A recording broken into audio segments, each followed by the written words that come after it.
દૈત્ય મૂવીની શરૂઆતમાં સમુદ્ર મંથન વિશે દેવો અને દૈત્ય વિશે સમજાવ્યું, જેમાં દૈત્યને શ્રાપ મળ્યો કે પાતાળલોકમાં ગયા. હવે અત્યારે 2024માં રાતના સમયે મીરા નામની છોકરી નીલ અને જય પેરાનોર્મલ ઇન્વેસ્ટિગેશન છે.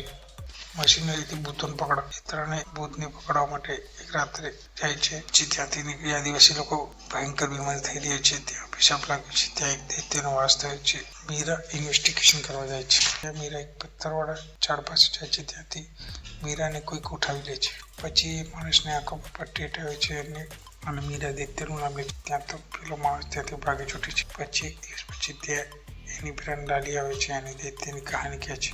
પછી કોણ છે અને આ લોકો તેને બચાવવાનો પ્રયત્ન કરી રહ્યા છે એની એક વિધિ કરે છે. ત્યાં ભૂત આવે છે અને મીરાને દેખાય છે. મીરાને બચાવવા બધા લોકો પ્રયત્નો કરે છે અને મીરા ત્યાંથી નીકળવાનો પ્રયાસો કરી રહી હોય છે. દૈત્યના ઉપર અને કબીલા ઉપર એક સ્ટોરી દેખાડી છે. મીરાએ લોકોને કઈ રીતે દૈત્યથી બચાવે છે અને પછી મીરા પણ ત્યાં લોકોને મદદ કરવા લાગે છે. એ બધું તમને આ મૂવીમાં જોવા મળશે. આ એક હોરર મૂવી છે અને આ નાના છોકરાઓ સાથે મૂવી જોવી ન જોઈએ. બાકી મૂવી એક વખત જોવા જેવી જરૂર છે.